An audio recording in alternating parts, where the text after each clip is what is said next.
चलिए, अच्छा ये पहले बताइए आप लोग कि आप लोग को जिस तरह हम ऑनलाइन टेस्ट देने के लिए बोले थे, उस तरह दिए थे आप? दिए थे? नहीं दिए थे? क्या करते हैं समझ में नहीं आता है।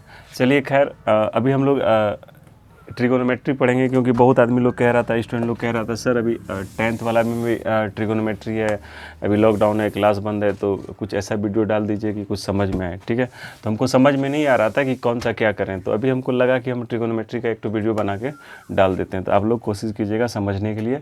अगर आप 10-15 मिनट देखते हैं तो आपको गारंटी है कि आपको सब कुछ समझ में आ जाएगा। ठीक है, तो चलिए हम लोग स्टार्ट करते हैं ट्रिगोनोमेट्री। ठीक है, ट्रिगोनोमेट्री, इसको बोलते हैं त्रिकोणमिति। हिंदी में क्या बोलते हैं? त्रिकोणमिति। हिंदी बोलते जाएंगे या इंग्लिश बोलते जाएंगे, दोनों में से एक लिखेंगे। ठीक है, ट्रिगोनोमेट्री को बोलते हैं त्रिकोणमिति। त्रिकोणमिति का जो क्यों आविष्कार हुआ, क्यों इसका खोज किया गया, आखिर ज़रूरत क्या पड़ा? ठीक है, तो इसके लिए सबसे पहला ज़रूरी जो चीज़ है समकोण त्रिभुज। अगर समकोण त्रिभुज नहीं होता ना, तो आज त्रिकोणमिति भी आप लोगों के बीच नहीं होता। तो जब तक समकोण त्रिभुज नहीं होगा, जब तक राइट एंगल ट्रायंगल नहीं होगा, तब तक त्रिकोणमिति का हम कल्पना नहीं कर सकते हैं। तो इसके लिए सबसे पहला चीज़ ज़रूरी होता है आपका क्या होना चाहिए? Right angle triangle. तो देखिए, ये समकोण त्रिभुज है, मान लेते हैं क्या है? समकोण त्रिभुज है, समकोण त्रिभुज है, समकोण त्रिभुज है ABC। ठीक है, तो सबसे पहले आप लोग को तो पता ही होगा कि त्रिभुज के तीनों कोनों को जोड़ेंगे तो कितना होगा? 180 डिग्री होगा। The sum of all angles of a triangle is equal to 180 degree. मतलब सब एंगल को जोड़ते हैं तो कितना होता है? 180 होता है। ये तो ट्रायंगल का प्रॉपर्टी है। अगर 180 से थोड़ा सा भी ज़्यादा होता है या थोड़ा सा कम भी होता है तो वो समकोण त्रिभुज नहीं है आपका। ठीक है, तो त्रिभुज का पहचान होता है कि त्रिभुज के तीनों कोनों को जोड़ के कितना होना चाहिए? 180 डिग्री होना चाहिए, तो समझ लेंगे वो त्रिभुज है। ठीक है, अब आता है कि राइट एंगल ट्रायंगल किसको कहते हैं? समकोण त्रिभुज किसको कहते हैं? जिस त्रिभुज का एक ठो कोई कोण 90 डिग्री का हो तो समझेंगे वो समकोण त्रिभुज है। ये कितना होना चाहिए? 90 डिग्री होना चाहिए। ये कितना होना चाहिए? 90 डिग्री। जिसका एक ठो कोण कितना होगा? 90 डिग्री। तो समकोण मतलब भी होता है 90 डिग्री। समकोण मतलब क्या होता है? 90 डिग्री। ठीक है, समकोण मतलब क्या होता है? 90 डिग्री। ठीक है, तो ये आपका एक एंगल 90 डिग्री होगा, तो तीनों को जोड़ के चूंकि 180 होता है तो ये 90 हुआ, तो ये दोनों को जोड़ के 90 होना चाहिए। क्लियर है बात? यहाँ पे कोई दिक्कत नहीं। तो त्रिकोणमिति का जब भी बात किया जाएगा वहाँ पे समकोण त्रिभुज रहेगा, समकोण त्रिभुज रहेगा, समकोण त्रिभुज रहेगा। समकोण त्रिभुज नहीं है तो त्रिकोणमिति नहीं है। ठीक है, हाँ, तो इसका ज़रूरत क्यों पड़ा, नहीं पड़ा, उस सब के बारे में बाद में बात करते हैं। ठीक है, तो देखिए, तो पाइथागोरस एक था आदमी था, उसने एक थ्योरम दिया था। क्या दिया था? Pythagoras theorem. सबको पता है, सब बच्चा को पता है पाइथागोरस थ्योरम क्या होता है। देखिए, 90 के सामने में जो साइड होता है, 90 के सामने में जो साइड होता है उसको कर्ण बोलते हैं। 90 के सामने में जो साइड होता है उसको क्या बोलते हैं? कर्ण बोलते हैं। इंग्लिश में बोलते हैं हाइपोटेनस। उसको क्या बोलते हैं? हाइपोटेनस। ठीक है, और ये होता है परपेंडिकुलर आपका, और ये होता है बेस होता है। ये क्या होता है? ऊपर वाला परपेंडिकुलर होता है, इसको बोलते हैं परपेंडिकुलर, हिंदी में बोलते हैं लंब। ठीक है, इसको बोलते हैं आधार। इसको क्या बोलते हैं? आधार, बेस। क्लियर है बात? कहीं कोई दिक्कत? 90 के सामने में जो होगा वो हमेशा होगा, क्या होगा? समकोण त्रिभुज की जो सबसे बड़ी भुजा होती है वो कर्ण होती है। समकोण त्रिभुज राइट एंगल ट्रायंगल की जो सबसे बड़ी साइड होती है वो क्या होता है? हाइपोटेनस होता है। ठीक है, 90 के जस्ट सामने में जो होता है वो होता है कर्ण, हाइपोटेनस। ठीक है, परपेंडिकुलर और बेस दोनों एक दूसरे को 90 डिग्री पे काटता है, 90 डिग्री पे काटता है। क्लियर हो गया? यहाँ तक कहीं कोई दिक्कत नहीं है आप लोग को? ठीक है, अब देखिए कि जैसे ये समकोण त्रिभुज है, ये क्या है? समकोण त्रिभुज है। तो इसमें पाइथागोरस थ्योरम, ये 90 डिग्री है, तो पाइथागोरस थ्योरम क्या कह रहा था कि जो सबसे बड़का साइड होगा, जो सबसे बड़ी साइड होगी, जो सबसे बड़ा भुजा होगा, ठीक है ना, जो समकोण त्रिभुज का जो सबसे बड़ा भुजा होगा, तो ये होता है क्योंकि 90 के सामने में जो होता है वो समकोण त्रिभुज का सबसे बड़ा भुजा कर्ण होता है। तो कर्ण का स्क्वायर जो होगा वो लंब के स्क्वायर और आधार के स्क्वायर के जोड़ के बराबर होगा। लंब का स्क्वायर और आधार के स्क्वायर के बराबर होगा। ठीक है, के स्क्वायर बराबर क्या होगा? एल स्क्वायर प्लस ए स्क्वायर। इसको इंग्लिश में बोलते हैं हाइपोटेनस, इसको परपेंडिकुलर, और इसको क्या बोलते हैं? बेस बोलते हैं। ठीक है, तो एच का स्क्वायर बराबर होगा पी का स्क्वायर प्लस बी का स्क्वायर। अगर यहाँ से स्क्वायर हटाते हैं तो यहाँ पे क्या होगा? Under root. ये सब तो बात पता ही होगा आप लोग को। ठीक है, देखिए, अगर आपको ये निकालना है, जैसे मान लेते हैं समकोण त्रिभुज का एक भुजा है, ये भुजा जो है 8 सेंटीमीटर है और ये आपका 6 सेंटीमीटर है। ये क्या है 6 सेंटीमीटर है, ठीक है। आपको बोलेगा कि हाइपोटेनस निकालो, क्या निकालो, हाइपोटेनस निकालो। तो हाइपोटेनस का फार्मूला होता है, हाइपोटेनस कैसे निकलता है, 8 का स्क्वायर प्लस 6 का स्क्वायर करेंगे, ठीक है। 8 का स्क्वायर प्लस 6 का स्क्वायर, 64 प्लस 6 का स्क्वायर 36 हो गया। 64 36 कितना होता है, 100 होता है। 100 का कितना हो गया, 10 हो गया। तो ये आपका क्या हो गया ये निकल गया आपका हाइपोटेनस निकल गया, ठीक है। ठीक है, अब देखिए गर्मी बहुत ज़्यादा है, तो इसमें अब ये तो आपका क्या निकल गया, हाइपोटेनस निकल गया। उसी तरह हम परपेंडिकुलर निकाल सकते हैं, बेस निकाल सकते हैं। जैसे कैसे निकाल सकते हैं, देखिए ध्यान से समझते हैं। अगर क्या कह रहा है क्वेश्चन, अगर मान लेते हैं कि कोई समकोण त्रिभुज है, उसका कर्ण दे दिया है। कर्ण क्या दे दिया है, 25 सेंटीमीटर दे दिया है। कर्ण कितना दे दिया है, हाइपोटेनस कितना दे दिया है, 25 सेंटीमीटर दे दिया है। और कह रहा है मतलब एक सीढ़ी, आपको क्वेश्चन किस तरह पूछेगा, लिख ही देते हैं, ठीक है। एक सीढ़ी जिसकी लंबाई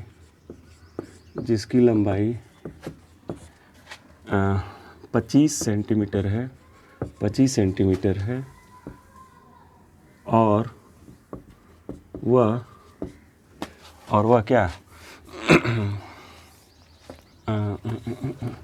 24 सेंटीमीटर ऊंचाई दीवार होगा, 24 सेंटीमीटर ऊंचाई वाले दीवार पर टिका है। क्या है, टिका है मतलब समझते हैं ना, टिका है। तो सीढ़ी का निचला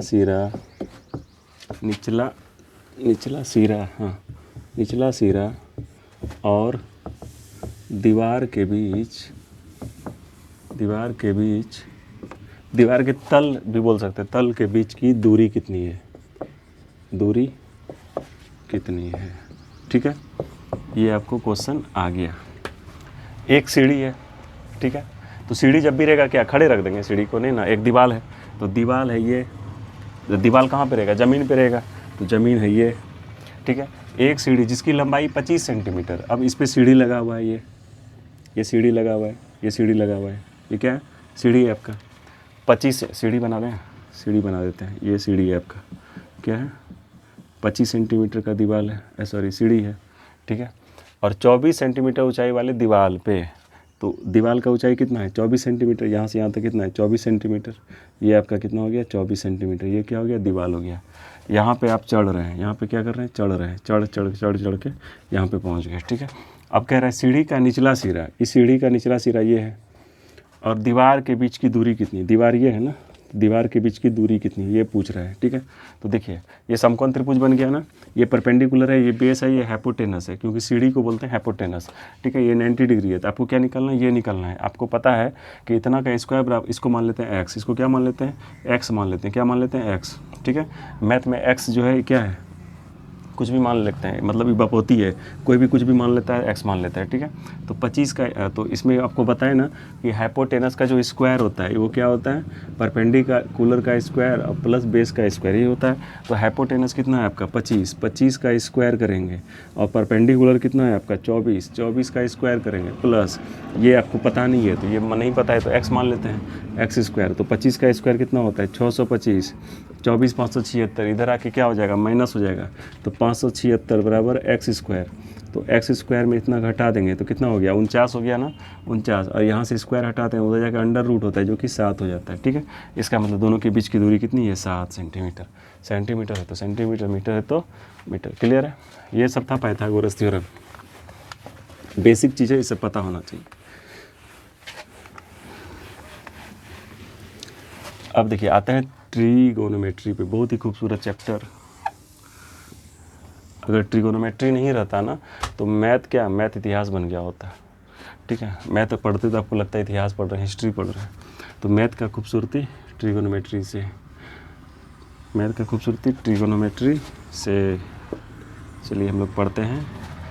ये समकोण त्रिभुज है, क्योंकि हम आपको बता दिए हैं कि समकोण त्रिभुज के बगैर हम त्रिकोणमिति का कल्पना नहीं कर सकते हैं, ठीक है। तो ये मान लेते हैं A B C, क्या है A B C। देखिए कभी भी बी यहाँ नहीं लिखेंगे, अगर आपको लिखना है ना तो ए बी सी लिखिए या फिर यहाँ ए बी सी करेंगे, घड़ी के दिशा में नामकरण करेंगे, ठीक है। जैसे 12 है तो 1 2 3, घड़ी का सुइया इधर तो नहीं जाता है ना, इधर से आता है, ठीक है। तो उसी तरह ए बी सी घड़ी के दिशा क्लॉक वाइज नामकरण करेंगे। बहुत आदमी लिख लेता है ए बी सी, ये सही नहीं है, ये गलत है, ठीक है। ए बी सी, तो देखिए ये आपका क्या हो गया, हाइपोटेनस ये हो गया, ये हो गया परपेंडिकुलर, ये हो गया बेस। देखिए टीचर का टीचर का जो जगह होता है, माँ बाप का जो जगह होता है वो फिक्स्ड होता है कि वो इतना ऊंचाई पे बैठेगा, इसका ये पोजीशन, इसका कोई जगह ले नहीं सकता है। लेकिन स्टूडेंट लोग जब आप देखते होंगे कहीं इंस्टीट्यूट वगैरह पढ़ने जाते होंगे तो टीचर का एक प्रॉपर जगह होता है। बाकी स्टूडेंट लोग का कोई अगर आपको सीट नंबर नहीं मिला है तो कहीं भी जाके बैठ सकते हैं, इधर उधर कर सकते हैं, इंटरचेंज कर सकते हैं, ठीक है। तो उसी तरह हाइपोटेनस हमेशा फिक्स है, हाइपोटेनस हमेशा फिक्स है, वो कि वो 90 के सामने में होगा। लेकिन परपेंडिकुलर और बेस, परपेंडिकुलर और बेस का दोनों का स्थान बदलते रहता है। किस पे डिपेंड करता है, एंगल पे, न्यून कौन पे, एक्यूट एंगल पे डिपेंड करता है। किस पे, अगर जब बी के बारे में बात किया जाएगा, किसके बारे में बात किया जाएगा, बी के बारे में बात किया जाएगा। हाइपोटेनस चूंकि तो यही होगा हमेशा, हमेशा हाइपोटेनस क्या होगा, यही होगा, यही होगा, यही होगा, यही होगा, ठीक है। हाइपोटेनस हमेशा क्या होगा, यही होगा, ठीक है। तो परपेंडिकुलर और बेस हमेशा बदलते रहता है, हमेशा नहीं मतलब सिचुएशन पे बदलते रहता है। कभी परपेंडिकुलर ये होता है तो बेस ये हो जाता है, और जब परपेंडिकुलर ये होगा तो बेस ये हो जाएगा। तो कब बदलता है आपको बता रहे हैं, समझिए। जब आपको एंगल बी का बात किया जाएगा, जब एंगल आपको बी का बारे में पूछेगा, B B B B B B angle B के बारे में जब बात किया जाएगा तो समझेंगे कि बी के जो सामने में है साइड, उसको बोलेंगे परपेंडिकुलर। क्या बोलेंगे, परपेंडिकुलर। तो जो बचा वो रेस्ट क्या हो गया, बेस हो गया। आपको हाइपोटेनस पता हो गया, परपेंडिकुलर पता हो गया, तो बेस तो हो गया ये। लेकिन जब आपको इस एंगल के बारे में बात किया जाएगा, ए के बारे में बात किया जाएगा, ए के बारे में जब आपको पूछेगा तो ए का जो सामने में जो है ना वो हो गया परपेंडिकुलर। तो परपेंडिकुलर उस समय ये हो जाएगा और बेस बच गया ये। आई बात समझ में, नहीं आया, एक बार समझाते हैं फिर से, इस बार आ जाएगा। देखिए जब आपको इस एंगल के बारे में बात किया जाएगा तो हाइपोटेनस तो हमेशा यही होगा ना, हाइपोटेनस तो हमेशा यही होगा। जब आपको ये 90 होगा, ठीक है क्योंकि समकोण त्रिभुज में ही त्रिकोणमिति हम सोच सकते हैं। तो ये आपका क्या हो गया, ये आपका क्या है, मान लेते हैं ये एंगल के बारे में जब भी बात किया जाएगा तो परपेंडिकुलर इसके लिए ये हो जाएगा, परपेंडिकुलर इसके लिए ये हो जाएगा, परपेंडिकुलर इसके लिए ये हो जाएगा, इस एंगल के बारे में जब बात किया जाएगा। लेकिन तो बेस क्या हो गया आपका, ये हो जाएगा परपेंडिकुलर ये, ठीक है, क्लियर हो गया। लेकिन जब आपको इस एंगल के बारे में बात किया जाएगा तो परपेंडिकुलर ये हो जाएगा, परपेंडिकुलर ये हो जाएगा, परपेंडिकुलर ये हो जाएगा। इस एंगल के बारे में बोलेंगे तो परपेंडिकुलर ये, परपेंडिकुलर ये हुआ तो बेस ये हो गया आपका। और जब इस एंगल के बारे में बात किया जाएगा तो परपेंडिकुलर ये, बेस ये। क्लियर है, कोई दिक्कत नहीं, दिक्कत, ठीक है। चलिए अब आ रहे हैं धीरे धीरे एक खूबसूरत टॉपिक की तरफ, त्रिकोणमिति, ट्रिगोनोमेट्री, ठीक है। बड़ा बड़ा जो हाइट हम देखते हैं कि चांद की ऊंचाई क्या है, सूरज की ऊंचाई क्या है, कुतुब मीनार की ऊंचाई क्या है। अगर ट्रिगोनोमेट्री नहीं रहता ना तो ये हम सोच भी नहीं सकते हैं, पता नहीं चलता कि सूरज हमसे कितना दूर है, कुतुब मीनार की ऊंचाई कितना है, कैसे नापेंगे बताइए। हम बड़ा बड़ा बुर्ज खलीफा सबका हाइट नाप लेते हैं, ठीक है। चलिए देखते हैं, एकदम पूरा एनर्जी में आइए, एनर्जी में आइए, एकदम पूरा एकदम एनर्जी में आइए, फुल एनर्जी में आइए, आइए जल्दी से जल्दी जल्दी आइए एनर्जी, ठीक है। चलिए स्टार्ट करते हैं हम लोग ट्रिगोनोमेट्री में, ठीक है। कहाँ चलते हैं, ट्रिगोनोमेट्री, ठीक है, ट्रिगोनोमेट्री की तरफ चलते हैं। देखिए ये एक खूबसूरत सा ट्रायंगल है, त्रिभुज है, ये 90 डिग्री है, ठीक है, ए बी सी। इसमें 6 गो रेशियो होता है। रेशियो मतलब क्या होता है ना, देखिए 6 रेशियो कैसे होगा। अगर आपको बोलेंगे, अभी रेशियो चैप्टर अभी हम एक पढ़ा चुके हैं, ठीक है, जस्ट पढ़ा है, ठीक है। तो रेशियो चैप्टर में हम आपको क्या पढ़ा है कि रेशियो जब भी निकलेगा 2 चीज़ का निकलेगा, रेशियो जब भी निकलेगा 2 चीज़ का, मिनिमम 2 चीज़ का होना चाहिए। तो इसमें रेशियो जो निकालते हैं, देखिए अगर आपको नाम लिखना होगा तो कैसे लिखेंगे, ए और बी के बीच में क्या नहीं है, 3 चीज़ लेते हैं, मान लेते हैं ए बी सी लेते हैं। अभी मान लेते हैं आपको ए बी सी ऐसे करके हम लिख रहे हैं, ठीक है। तो ए बी सी लेते हैं, तो ए बी के बीच में क्या, ए और बी ले लिए तो बचा क्या, सी, छोटी छोटी लिखेंगे, ठीक है, स्मॉल लेटर। बी और सी के बीच में क्या, बी और सी ले लिए तो बचा क्या आपका, ए बचा, और ए और सी ले लिए तो बचा क्या आपका, बी, ठीक है। अगर आपको रेशियो निकालना हो, अगर आपको रेशियो निकालना हो, रेशियो आपको निकालना हो तो कैसे निकालेंगे, देखिए किसका किसका निकालेंगे, एक इसका निकालेंगे, सी का और ए का निकालेंगे, सी का ए का निकाल दिया। अब रेशियो निकालना होगा तो किसका किसका निकालेंगे, सी और बी का निकालेंगे। कोई दिक्कत, कोई दिक्कत, सी और ए का निकाले और सी और बी का निकाल दिए, कहीं कोई दिक्कत नहीं। अब देखिए इसी को पलटा देते हैं, तो ए बटे सी हो गया, और इसी को पलटा देंगे तो क्या हो गया आपका, बी बटे सी हो गया, ठीक है। अब और रेशियो निकालना, कोई दूटों को लीजिए इसी में से, तो ए और बी को ले लेते हैं, ए बटे बी ले लेते हैं और बी बटे ए हो गया।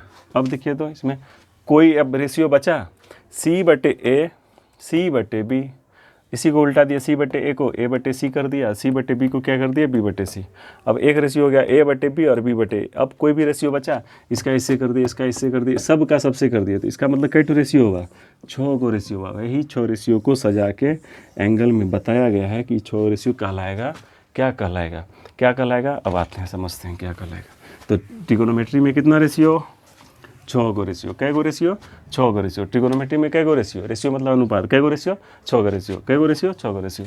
अब देखते हैं, देखिए यहाँ पे क्या है, ए बी और ये क्या है आपका सी है, ठीक है। तो देखिए सबसे पहला जो रेशियो आता है साइन, नाम तो सुने होंगे, साइन, ठीक है। दूसरा जो रेशियो होता है, दूसरा जो रेशियो होता है कॉस, क्या होता है, कॉस। और तीसरा जो रेशियो होता है वो होता है टेन। तीसरा रेशियो क्या है, टेन। तीसरा रेशियो क्या है, टेन।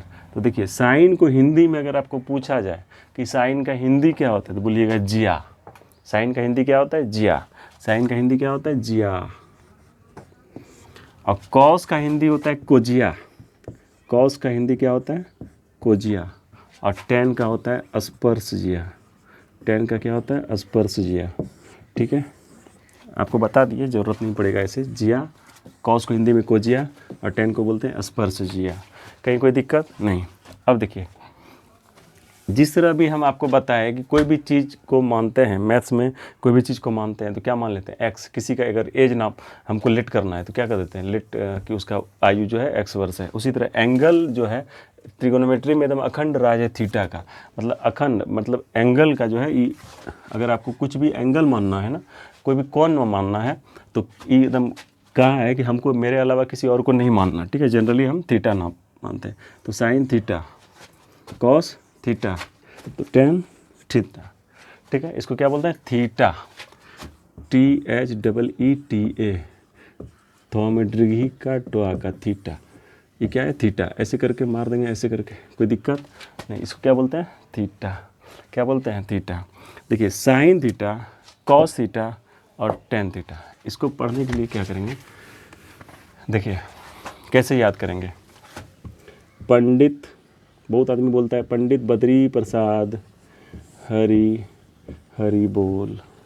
क्या बोलता है, पंडित बद्री प्रसाद हरि हरि बोल। कोई बोलता है पाकिस्तान भूखा प्यासा, पाकिस्तान भूखा प्यासा, हिंदुस्तान हरा भरा। क्या बोलता है, हिंदुस्तान हरा भरा। याद करने का तरीका है, पाकिस्तान भूखा प्यासा, हिंदुस्तान हरा भरा। कोई कोई कहता है पप्पा बीड़ी पीबो, हाँ हाँ बेटा। पप्पा बीड़ी पीबो, हाँ हाँ बेटा। किसी भी तरह याद कर सकते हैं, ठीक है। तो रेशियो, तो इसमें हमेशा 2 साइड का रेशियो होता है। तो साइन का देखिए, साइन कॉस टेन, क्या होता है, sine cos tan, sine cos tan, sine cos tan, ठीक है। तो ये जो पहला वाला है इसको बोलते हैं साइन, इसको बोलते हैं कॉस, इसको बोलते हैं टेन। इसको क्या बोलते हैं, साइन, इसको बोलते हैं कॉस, इसको क्या बोलते हैं, टेन। क्या बोलते हैं, टेन। तो साइन का हो गया P बटे एच। साइन का क्या हो गया, P बटे एच। एच है कि B हो गया, एच, ठीक है। अब कॉस को क्या बोलेंगे, B बटे एच। कॉस को क्या बोलेंगे, B, अरे क्या लिखाता है रे, कॉस को बोलेंगे B बटे एच, ठीक है। और टेन को क्या बोलेंगे, P बटे B। टेन को क्या बोलेंगे, P बटे B। कहीं कोई दिक्कत नहीं है ना। टेन को क्या बोलते हैं, P बटे B। देखिए कैसे बोलेंगे, पहले साइन कॉस टेन लिख लेंगे, उसके बाद हमको पता है कि पप्पा बीड़ी पियोगे, हाँ हाँ बेटा, ठीक है। पापा को बोल रहा है बीड़ी पियोगे, कलयुग है ना। तो साइन का क्या हो गया आपका, P बटे एच। कॉस का क्या हो गया, B बटे एच। और टेन का हो गया आपका P बटे B, ठीक है। और P क्या हुआ, परपेंडिकुलर। P क्या हुआ, परपेंडिकुलर। B क्या हुआ, बेस। P क्या हुआ, परपेंडिकुलर। H क्या हो गया, हाइपोटेनस।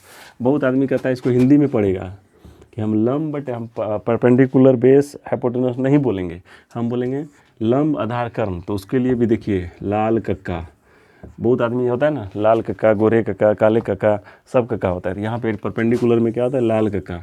लंब बटे कर्ण, आधार बटे कर्ण, लंब बटे आधार। कोई दिक्कत नहीं, आपको जो बोलना है लाल कक्का पीला कक्का जो बोलना है बोलिए। साइन थीटा का क्या हो गया पी बटे एच, कॉस का हो गया बी बटे एच, टेन का हो गया आपका पी बटे बी। कहीं कोई दिक्कत नहीं है, ठीक है। तो देखिए 3 तो रेशियो तो हो गया, लेकिन हम पहले बताए थे 6 रेशियो था। इसी को पलटाएंगे, इसका जो पलटाएंगे तो क्या हो जाएगा एच बटे पी, और जब कॉस को पलटा देंगे तो क्या हो जाएगा ये एच बटे बी, और इसको जब पलटा देंगे क्या हो जाएगा बी बटे पी। कोई दिक्कत नहीं। अब इसी साइन को उल्टा है तो क्या करेंगे, साइन का उल्टा क्या होता है कौशिक, साइन का उल्टा कौशिक थीटा, कॉस का उल्टा सेक थीटा, और टेन का उल्टा खटिया, खटिया मतलब कॉट थीटा, टेन का कॉट, ठीक है। तो साइन का हो गया पी बटे एच कौशिक थीटा, साइन का होता है पी बटे एच तो कौशिक का हो गया एच बटे पी, कॉस का हो गया बी बटे एच तो सेक हो गया एच बटे बी, टेन का हो गया पी बटे बी और कॉट का हो गया आपका बी बटे पी। कोई दिक्कत आप लोग को नहीं होना चाहिए, ठीक है। ठीक, तो ये आपका ये क्या हुआ, ये फार्मूला हो गया आपका, क्या हो गया फार्मूला हो गया। अगर आपको निकालना होगा तो फार्मूला, बस अब इस फार्मूला को हम लिख देते हैं एक जगह, इसको याद कर लीजिएगा, ठीक है। देखिए अब तो चलिए बढ़िया से अगर आपको देखना हो तो देखिए हम लिख देते हैं एक जगह, फार्मूला बैंक बना देते हैं। साइन का हो गया आपका पी बटे एच, साइन का हो गया आपका कौशिक का हो गया एच बटे पी। तो ये जस्ट इसी का एक बॉक्स में ले लेते हैं। कॉस का होता है बी बटे एच, उसी से देख लेंगे, कोई दिक्कत नहीं, कॉस थीटा लिखते जाएंगे, ठीक है। सेक थीटा का हो गया एच बटे बी, इसको एक बॉक्स में ले लेते हैं, ठीक है। और फिर टेन का हो गया आपका पी बटे बी, और कॉट का हो गया आपका बी बटे पी। इस सब को क्या करेंगे एक बक्सा में ले लिए, आराम से घर में बैठ के याद कर लेंगे इसको, ठीक है। इसको याद कर लेंगे। अब आगे जो पढ़ाएंगे हम पढ़ाएंगे जो आपको वो ट्रिगोनोमेट्री का बहुत बढ़िया से पढ़ाएंगे, लेकिन एक बात, ये जितना भी हम बताए इसको 2 बार 3 बार ज़रूर देखिएगा, ठीक है। तो फिर उसके बाद ट्रिगोनोमेट्री से आपको क्या हो जाएगा प्यार हो जाएगा, ठीक है। ट्रिगोनोमेट्री से क्या हो जाएगा प्यार हो जाएगा। 2-3 क्लास पढ़ाएंगे, 10th 11th 12th सब खत्म, ट्रिगोनोमेट्री में कुछ बचेगा ही नहीं, ठीक है। Bye, take care.